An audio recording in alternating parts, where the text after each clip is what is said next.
ஸ்ரீமத்தே ராமானுஜாய நமக. ஆழ்வார்கள் வாழி அருளிச்செயல் வாழி என்று உபதேசரத்ன மாலையில மணவாள மாமுனிகள் அருளி செய்கிறார்.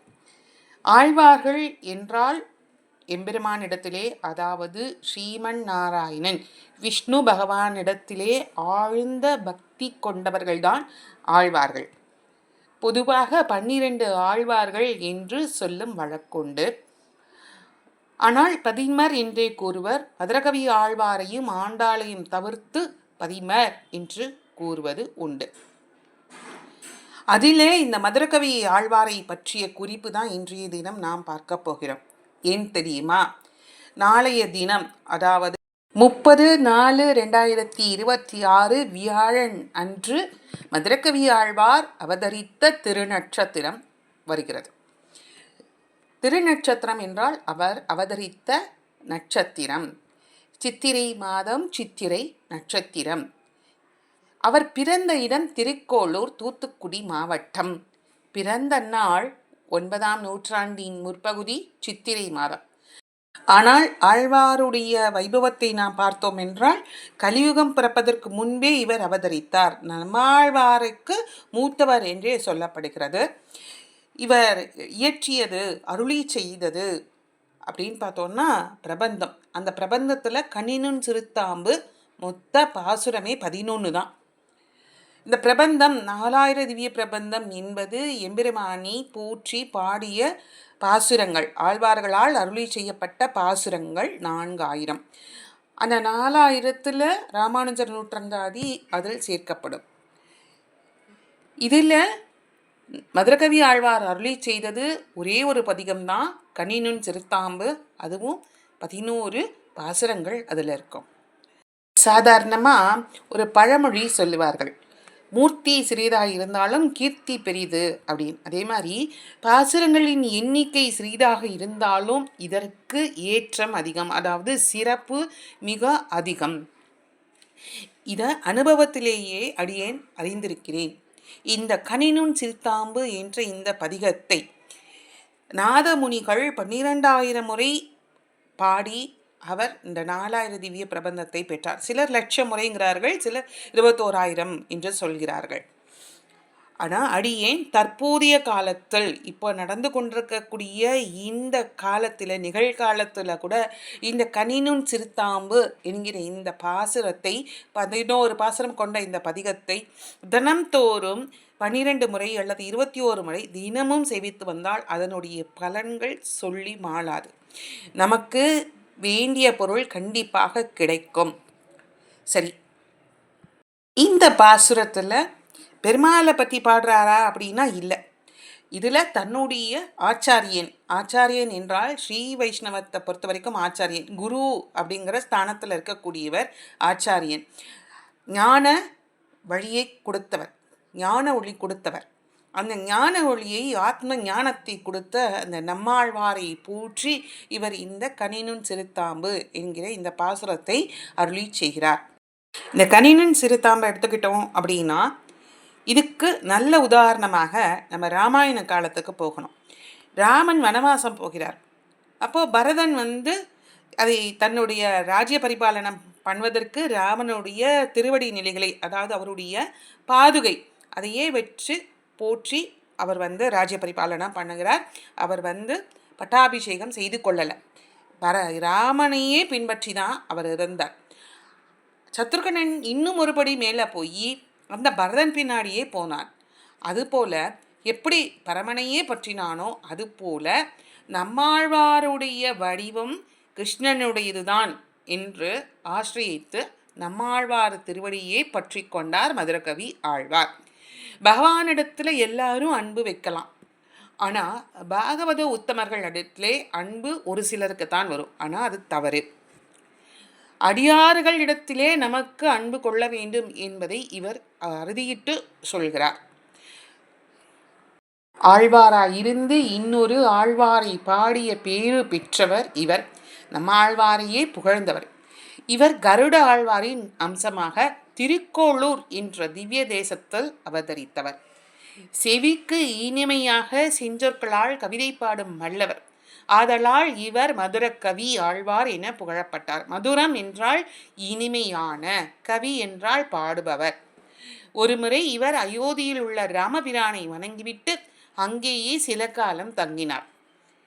ஒரு நாள் தான் பிறந்த திருக்கோளூர் பெருமானை தென்திசை நோக்கி வணங்கும் போது, அவர் அங்கே அந்த அயோத்தியில் இருந்து கொண்டே அந்த தென்திசை நோக்கி கை கூப்பி வணங்குறார். அப்போ வணங்கும்போது வானத்தில் ஒரு ஜோதி தெரிவதை கண்டார். தொடர்ந்து அடுத்தடுத்த நாட்களும் அந்த தென்திசையை நோக்கி அவர் புறப்பட்டு வருகிறார். எங்கிருந்து இந்த ஜோதி ஸ்வரூபம் நமக்கு தெரிகிறது அப்படின்னு அந்த ஜோதியை அவர் பின்பற்றியே வருகிறார். அவர் வந்து கொண்டிருக்கும் போது அது சேர்ந்த இடம் ஆழ்வார் திருநகரி. அந்த இடத்துல ஜோதியை காணமில்லை. ஏன்னா அங்கதான் யார் இருக்கார்? நம்மாழ்வார் இருக்கார். நம்மாழ்வார் எப்படி இருக்கிறார்? அந்த ஊர் திருப்புலி ஆழ்வார்னு சொல்லக்கூடிய புளிய மரத்தினுள் பத்மாசனத்தில் சின்முத்திரையோடு அமர்ந்திருக்கும் நம்மாழ்வார். உடனே நம்மாழ்வார் முன் சென்று இந்த மதுரகவி ஆழ்வார் என்ன சொல்றார்? இவருக்கு இந்த புளிய மரத்து பொந்துக்குள்ள இருக்காரே, அவர் அந்த யோக நித்ரையில இருக்கிறத பார்த்த உடனே இவர் என்ன பண்றார்? ஒரு கள்ள தூக்கி போடுறார். இப்படி கள்ள தூக்கி போட்ட உடனே அந்த சத்தத்தால நம்மாழ்வார் கண் விழிக்கிறார். இவர் நம்மக்கிட்ட பேசுவாரா அப்படின்னு தெரிந்து கொள்வதற்காக இவர் என்ன பண்ணுறார்? செத்த பின் வயிற்றிலே சிறியது பிறந்தால் எத்தை தின்று எங்கே கிடைக்கும் அப்படின்னு ஒரு வார்த்தை பேசுகிறார். இதுக்கு என்ன அர்த்தம்? உயிரில்லாதவனான இந்த உடம்பு, அந்த உடம்புல ஆத்மா வந்து புகுந்து எதனை அனுபவித்து எங்கே இருக்கும் அப்படிங்கிறதான் அவர் கேட்ட கேள்வி. அதற்கு பிறந்தது முதல் பெற்றவர்களிடம் கூட பேசாத நம்மாழ்வார் மதுரகவி ஆழ்வாரிடம் பதிலாக சொல்கிறார். என்ன சொன்னார் தெரியுமா? அத்தை தின்று அங்கேயே கிடக்கும். அதாவது இந்த உடம்போட தொடர்பால நம்ம எவ்வளவோ பாவ புண்ணியங்களை செய்கிறோம். இந்த பாவ புண்ணியங்களுக்கு தகுந்த மாதிரி இன்ப துன்பங்களை அனுபவித்தபடி நம்ம இந்த பூலோகத்திலேயே இந்த சம்சாரத்திலேயே இருப்போம் என்று அவர் பதில் உரைத்தார். உடனே மதுரகவி ஆழ்வார், ஆகா, இவர்தான் நமக்கு ஞான குரு என்று அவர் தன்னை ஆட்கொள்ளும்படி நம்மாழ்வாரிடம் வேண்டிக் கொள்கிறார். அவரும் பிரபந்தங்களை எல்லாம் ஓலைப்படுத்தும்படி ஆணையிடுகிறார். நம்மாழ்வார் காலத்துக்கு பின் அவரது விக்கிரகத்தை ஆழ்வார் திருநகரியிலே எழுந்தருள செய்தார். மதுரை தமிழ் சங்கத்து புலவர்கள் நம்மாழ்வாரை வாதத்துக்கு அழைத்தனர். ஆனால் அவர் தான் இல்லையே. அவர் என்ன பண்ணினார் அப்படின்னா, மதுரகவி ஆழ்வார் 300 சங்க புலவர்கள் ஏற்றிய சங்க பலகையில் நம்மாழ்வார் பாடிய ஓலையை வைத்தவுடன் பலகை கவிழ்ந்தது. அனைத்து புலவர்களும் அப்படியே பொற்றாமரை குளத்துக்குள்ள விழுந்து விடுகிறார்கள். நம்மாழ்வார் பகவானின் அம்சம் என்பதை அனைவரும் உணர்ந்தனர். மதுரகவி ஆழ்வார் தம் குருவான நம்மாழ்வாரின் பெருமைகளையும் பிரபந்தங்களையும் உலகெங்கும் பரப்பி உயர்வுற்றார். ஸ்ரீ மணவாள மாமுனிகள் என்னும் ஆச்சாரியர் இவரை பற்றி தனது உபதேச ரத்தின மாலையிலே ஏறார் மதுரகவி இவ்வுலகள் வந்துதித்த சீராரும் சித்திரையில் சித்திரை நாள் பாருலகள் மற்றுமல்ல ஆழ்வார்கள் வந்துதித்த நாட்களிலும் ஊற்றது எமக்கென்று நெஞ்சேவோர் என்று அருளி செய்கிறார். மட்டும் இல்லை, அவர் அருளி செய்த, அதாவது இயற்றிய அந்த கண்ணினும் சிறுத்தாம்பு என்ற பாசுரத்தை பற்றி குறிப்பிடுகிறார். என்ன குறிப்பிடுகிறார் தெரியுமா? வாய்த்த திருமந்திரத்தின் அத்திமமாம் பதம் போல் சீர்த்த மதுரகவி செய்கலையை ஆர்த்த புகழ் ஆரியர்கள் தாங்கள் அருளிசைகள் நடுவே சேர்வித்தார் தாற்பயம் தேர்ந்து. இந்த திவ்ய பிரபந்தத்தின் பெருமையை எவ்வாறு சொல்கிறார் தெரியுமா? இதற்கு என்ன அர்த்தம் அப்படின்னா, சொற்களின் பூர்த்தியும் பொருளின் பூர்த்தியும் நிரம்ப பெற்றதான பெரிய திருமந்திரம் என்று சொல்லப்படும் அஷ்டாட்சர மந்திரம். அந்த அஷ்டாட்சர மந்திரத்தின் நடுவிலே காணப்படும் நமக என்ற அந்த பதத்துக்கு எத்தனை சிறப்போ அதே போல சிறப்பு உடையது. ஆச்சாரியர்கள் இதன் தாற்பயத்தை உணர்ந்து ஆழ்வார்களின் அருளிச்செயல் நடுவே எப்பொழுதும் சேர்த்து அனுசந்திக்கும்படி அமைத்தார்கள். நமக பதம் பாகவத சேஷத்துவத்தை, அதாவது அடியார்களுக்கு அடியார் இருக்கும் நிலையை காட்டும். மதுரகவி ஆழ்வார் தாமே தேவு மற்றறியே நின்று நம்மாழ்வாரையே தெய்வமாக கொண்டு இருந்தார். இந்த உயர்ந்த நிஷ்டையையே தன்னுடைய பிரபந்தத்தில் அருளி செய்தார். இந்த தாற்பயத்தை உணர்ந்த ஆச்சாரியர்கள் இந்த கண்ணினும் சிறுத்தாம்புக்கு ஏற்ற கௌரவத்தை தந்தனர். இவரை பற்றி ஸ்ரீ வேதாந்த மகாதேசிகன் அவர்கள் மங்களாசாசனம் செய்தவரை நாம் பார்க்கலாம். தேறிய ஞானமுடன் திருக்கோளூரில் சித்திரையில் சித்திரை நாள் வந்து தோன்றி ஆரிய நல் அன்புடனே குருகூர் நம்பிக்கு அனவரதம் அந்தரங்க வடிமை செய்து மாறனை அள்ளாள் என்றும் மறந்து தேவுமத்தறியேன் என்னும் மதுரகவியே நீ முன் கூறிய கண்ணினுன் சிறுத்தாம்பு அதனில் பாட்டு குளவு 11 எனக்கு உதவு நீயே என்று மங்களாசாசனம் செய்கிறார். ஸ்ரீ நாதமுனிகள் அருளிய தனியன்கள். அவிதித விஷயாந்தர ஷடாரேகே உபனிஷதாம் உபகான மாத்திர போகக அபிச்ச குணவசா ததேக சேஷி மதுர கவி கிருதையே மமாவிரஸ்தோ. ஆழ்வாரை தவிர, அதாவது நம்மாழ்வாரை தவிர மற்ற விஷயங்களை அடியோடு அறியாதவர், இன்னது என்றே அறியாதவர் சிந்தை மற்றொன்றின் திறத்தல்லவா. என் அமுதனை கண்ட கண்கள் மற்றொன்னனை காணாவேன்னு எப்படி திருப்பானாழ்வார் சாதித்து அருளினாரோ அதுபோல நம்மாழ்வாரை தவிர வேறு யாரையும் அவர் நினைத்து பார்க்க கூட இல்லை. அடுத்த ஒரு தனியனையும் நாம் எங்க செவிப்போம்.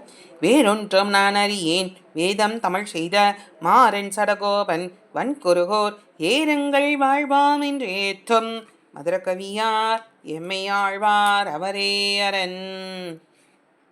நம்மாழ்வாரை தவிர வேறு தெய்வத்தை அறியாத மதுரகவிகளே நமக்கு சுவாமியும் ரக்ஷகரும் ஆவார் என்கிறார் நாதமுனிகள். மதுரகவி ஆழ்வாரை ஆழ்கின்றவர் நம்மாழ்வார். நாதமுனியாகிய நம்மை ஆழ்கின்றவர் மதுரகவி ஆழ்வார். அவரே அரண் என்றால் ரட்சிப்பவர், எப்பொழுதும் நம்மளை ரட்சிக்கக்கூடிய ரட்சகர் என்றே பொருள். மதுரகவி ஆழ்வாருக்கு எல்லாம் ஆழ்வாரை போல நமக்கு எல்லாம் மதுரகவிகள் என்கிறார். இவரின் வாழி திருநாமத்தை நாம் பார்ப்போமா? சித்திரையில் சித்திரை நாள் சிறக்க வந்தோன் வாழியே திருக்கோளூர் அவதரித்த செல்வனார் வாழியே உத்தர கங்கா தீர துயத்தவத்தோன் வாழியே ஒளிக்கதிரோன் தெற்குதிக்க உகந்து வந்தோன் வாழியே பக்தியோடு 11 பாடினான் வாழியே பராங்குசனே பரநின்று பற்றினான் வாழியே மத்திமமாம் பதப்பொருளை வாழ்வித்தான் வாழியே மதுரகவி திருவடிகள் வாழி வாழி வாழியே. மதுரகவி ஆழ்வார் திருவடிகளே சரணம். நமஸ்காரம். நன்றி.